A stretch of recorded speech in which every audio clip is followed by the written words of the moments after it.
Hey everybody, welcome back to the channel. Yesterday I posted a video on 300 blackout and we were not getting near the ignition consistency I wanted. 7 or so of those rounds didn't go off. So I changed the primer and we're gonna shoot this test again. Let's get back to the bench. All right folks, so I had some serious microphone issues. I knew my microphone had cut out one audio channel. When I did a quick test, it was getting the other audio channel on just fine and it was decently usable. Well, what I didn't realize is that things were going way more haywire than I thought. And I recorded a whole other test with this rifle, not realizing that the audio was absolutely useless. That wireless mic that I used completely died, at least the receiver for it did. I think when I stuck it in my bag, something bent on the audio out port, and anyway, that mic is sent back to the manufacturer for repair, unfortunately. So we're back to the wired mic today. This is another day. This is 2 days later. So as I had mentioned, I filmed a whole other test. I switched out the primer for a CCI 450. We were using Winchester number 41s. I switched to CCI 450s. I use those a lot in 6.5 Grendel, and I figured since it was a ball powder, it would be good to have a Magnum primer. I fired a whole test, and we'll look at the target for that when we get inside. But I fired a whole repeat load test from 18.5 grains to 20 grains. Everything went good, shot some good groups, and that's, you know, the audio was not usable. But we did get one failure to fire in that. I put a second hit on the primer and that round fired and went right into the group. So all of those shots were fired, no other problems there, but there was that one misfire. I went through a whole series of tests to figure out what could be going wrong with the rifle itself. I measured the firing pin protrusion, then I pulled the whole bolt apart, ran a pipe cleaner through the firing pin channel, and put it all back together, measured the firing pin protrusion again. It was exactly the same, no change there. And the inside of the bolt looked really clean. Like there was no gunk or anything in there that would have been gumming things up. I then checked my primer seating depth. All of the primers that didn't go off were seated 1 to 2 thousandths below flush, which should be absolutely fine. Just as a test, I loaded up some rounds with the primer seated absolutely all the way I could get it to go in with the Hornady hand primer, which was 5 to 7 thousandths below flush. And that was with some ammo I already had loaded up with the 200 grain or 220 grain bullet. Every one of those rounds fired just fine, no trouble whatsoever. My theory is that this long, sleek bullet that is lightweight doesn't give enough inertial resistance. And because this is a cartridge that doesn't headspace super positively, the shoulder is very, very small, and these aren't sized to the chamber whatsoever. My theory is that when the firing pin hits, the cartridge is sliding forward a little bit, and it's not getting the energy into the primer that it needs from the firing pin to go off every single time. That's my theory anyway. Because that happened so much with the Winchester number 41, and it happened one time with the CCI 450s, I switched to standard rifle primers, and that's the point of the test today. This is the same test, once again, from 18.5 grains up to 20 grains of Winchester 296, but we've got CCI number 400 primers in here. I've got 4 groups loaded up with that, and then I've got 5 more rounds here loaded at 19.5 grains. We'll test it in the AR and see how things go there, because I may potentially want to shoot some of this in the AR, and this is within book limits, that 19.5 grain charge. So anyway, that is what we have for today. I'm going to start the target camera and we'll start shooting groups. The target is at 100 yards. You guys know the rifle setup. I mentioned it in yesterday's video, so we'll just get to shooting here. I will set up the chronograph so that we can get new velocities for today, just in case anything changes with that different primer. And I will be able to track that because I've got the velocities from the other day written down. We are going to feed off the magazine. We'll start with the 18.5 grain charge on the upper left target. Apologies for the wind noise, I don't have a filter on this mic.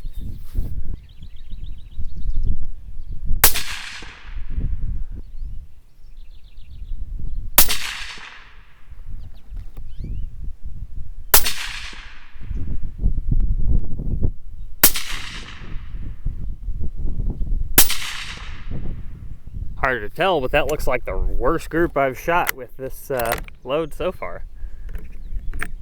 Average of 22.95, extreme spread of 33.2, standard deviation of 12.7. We'll go to 19 grains.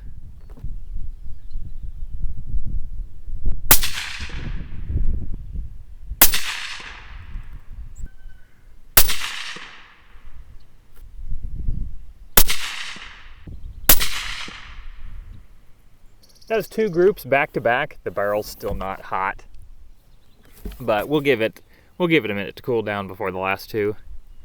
Average velocity on that group was 23.37, extreme spread of 41, standard deviation of 15.2. We don't seem to be getting any hang fires or anything like that. I wouldn't expect it. This is the primer I use all the time to ignite a case full of H335 in 223. So I didn't really think we'd have any problems with ignition here. But I suppose one still could pop up, or, you know, if it gets cold, they could have problems igniting.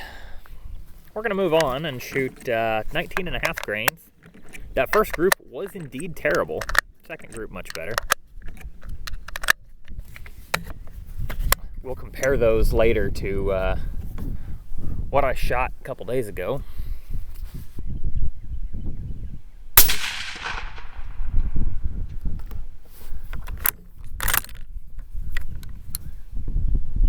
Definitely have more primer cratering with this primer, which I half expected. We get that in this gun anyway, and I really get it in a lot of my guns.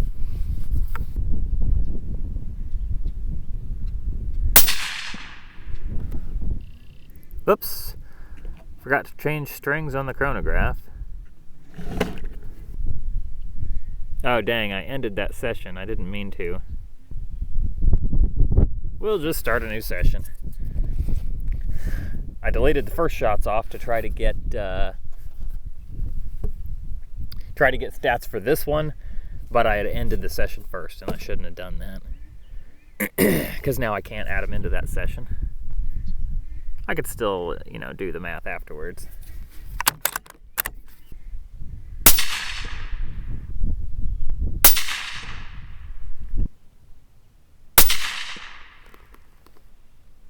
Ah, that shot went higher than the rest. That's too bad. That was shaping up to be a really good group. Tell you what, one thing I'll mention. A viewer suggested that for a bolt action with an AR magazine, cutting a couple coils off the magazine spring really helps with feeding and not scuffing the cartridges up as much. And he was absolutely right. I did that with this Pro Mag roller mag, and it feeds way, way better. I may even cut another coil off, but it feeds great right now, and it's nice and easy to load and all that. We'll go to the bottom left and shoot the 20 grain load. Oh, those last three shots at an extreme spread of 11.6 feet per second, 23.58 for an average, and a standard deviation of 4.8. It's only three shots. We'll see where we're at with this one. We were right at 2,400 feet per second on the last load. I expect it to be a few feet per second slower, but that could not be the case. We'll find out.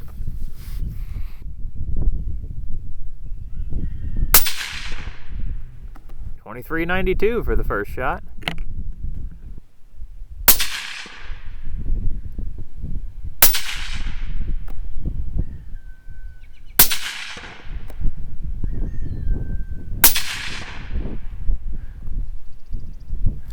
Man, it's hard to tell through this 8-power scope, but that looks like a fantastic group. That looks really, really good. Average of 23.96, extreme spread of 18, standard deviation of 7.7. For a ball powder, especially a ball pistol powder, that is great. Average is right around where it was with the other primer, maybe 4 feet per second slower. maybe a tiny bit of ejector smear on the brass. But yeah, good stuff. They all shot. Before we get back into the bench, I'm gonna grab the AR and see if I can put a 5-round group, maybe 50 yards or so. And yeah, we'll just see what they group like for fun. All right, I forgot my magazine inside.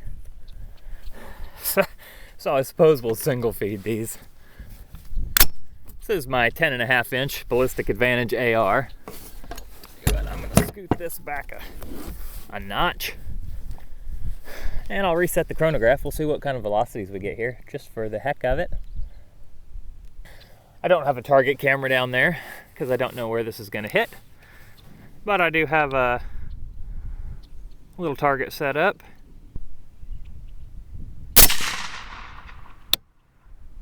.2240, half-inch higher and my target stand would have been ruined. I'm gonna aim at the bottom of the black ring. You'll see what I mean in a second when I bring it up.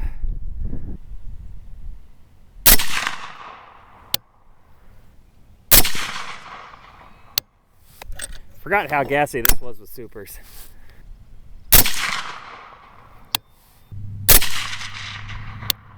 All right, that's pretty imprecise red dot hole, but we got an average of 2230, extreme spread of 41.7, standard deviation of 16. All right, my first shot was up there right near the edge of my target stand. And then with a pretty imprecise red dot hole somewhere around the bottom of this black area, the next 4 shots were right there. Like 3 MOA with a red dot hole. I could probably do better with a better zero and aiming for the center of the target, but that's fine. Let's get into the bench and we'll wrap this video up. All right, let's take a look at these groups. And a couple of these were the worst I have shot with this bullet. I don't know if I was drastically screwing something up on this group and this group, but they were big, 2.4 and 2.3 inches. This group was 1.4 inches, which is kind of the average I've been seeing for the last few groups. And then the last group at 20 grains, 0.8 inches. And I would think that this could possibly be a fluke, except that here are the groups that I shot what turned out to be off camera with the CCI 450 primer. And you can see that that last group also ended up at a 0.86. So pretty close to the same size group. Now you'll notice it's in a slightly different location. I don't remember if I changed the scope at all between these, or, you know, it could be a load difference or something like that. I'm not sure. But both of these groups at 20 grains of powder seem to group pretty well. This was 2,400 feet per second, or maybe like 2,404, and this was just a little bit less than that. I think I remember the average being 4 or 6 feet per second less with the CCI 400. So not a big difference there. The other groups with the CCI 450 all looked better. I started out with 1.14 inches, 1.5, 1.25, and then 0.86. The bottom line is the 0.8 or the 20 grain charge of Winchester 296 was best for both of these. So that's what we're going with. Here's that first target. I didn't actually measure these. You remember we had a lot of weird stuff going on. Tried to group about 1 inch on that first group, and then the 3 shots we actually got out of the last group were about 1 inch as well. But not enough of these fired to really be significant, and that was with the Winchester number 41 primer. So we've got a load worked up, and that's great. There's still 5 shots here that didn't fire. These all have light primer strikes on them, or not light primer strikes. They just didn't go off. I'm gonna have to pull down these 5, but that's okay. I've got a load worked up. I know now that I'll be using the CCI 400 or another standard small rifle primer. This is not a defensive gun whatsoever, so I'm not concerned that it didn't have 100% reliability with the other primers. And I do have most of my subsonic rounds loaded up with that Winchester number 41. Never once had a misfire on those, so I'm guessing that the bullet weight there played into them being reliable. I'm not 100% sure. Anyway, we got a load that works and shoots pretty decent. I am happy with it.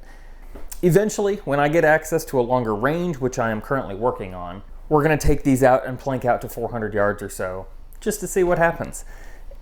Thank you guys for watching. Hope you enjoyed seeing me work through the issues we had today and get things sorted out. Make sure you're subscribed to the channel. Y'all have a good one.